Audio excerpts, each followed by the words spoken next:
जय श्रीराम। आज आपण आलेलो आहोत श्रीराम गोशाळा सोंडेमाळा येथे। आपल्याला आज आपले हिंदू धर्मातील दिवाळी सणांमधील सगळ्यात पहिला येणारा सण म्हणजे आपली वसुबारस। वसुबारस म्हणजे वसु गाय, धेनू यांचा जो दिवस आहे आणि गोपूजन हे आपण वसुबारसेला करतो। गोपूजनचे महत्त्व काय किंवा गो म्हणजे काय? गाय ही हिंदू धर्मात सगळ्यात पवित्र मानलेली माता आहे। गोमातेला आत्ताच आपण राज्य शासनाने राज्यमातेचा दर्जा दिलेला आहे। गोमाता ही गावठी गोमाता जी आपण म्हणतो, त्याचं महत्त्व काय आहे तर आपल्या पूर्वीपासून चालत आलेले छत्रपती शिवाजी महाराजांनी देखील स्वतःचं हिंदवी स्वराज्य उभं करत असताना गोमातेला सर्वात मोठा मानाचा दर्जा दिलेला आहे। गोमाता म्हणजे आपली सर्वांची आई असं आपण म्हणतो।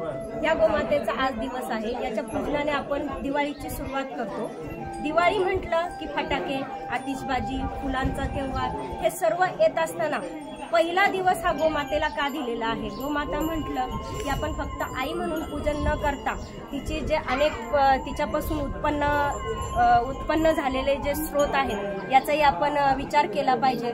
गोमातेच्या शेणापासून, गोमूत्रापासून किंवा गोमातेला स्वतः रोज आपण जर वेळ दिला तर आपल्या शरीरातले अनेक जे आजारपण आहेत ते दूर होतात।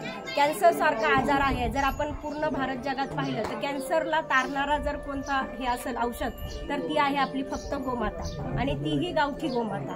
तर ह्या गावठी गोमातेचा सांभाळ करणारी ही श्रीराम गोशाळा आहे सोंडेमाळा।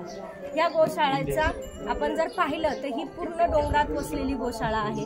या गोशाळेकडे आतापर्यंत फार दुर्लक्ष होत चालले होते, परंतु आता युवा पिढीने ती चांगल्या पद्धतीने डेव्हलप करण्याचं व आजूबाजूच्या परिसरातील सर्व लोकांनी त्याच्याकडे लक्ष द्यावे अशी आमची आवर्जून मागणी आहे। गोशाळा आणि गोमाता टिकली तर आपलं हिंदवी स्वराज्य टिकेल, आणि त्यामुळे सगळ्यांनी श्रीराम गोशाळा सोंडेमाळा येथे येऊन आवर्जून आज गोपूजन करावे हीच माझी सर्वांना विनंती। जय श्रीराम।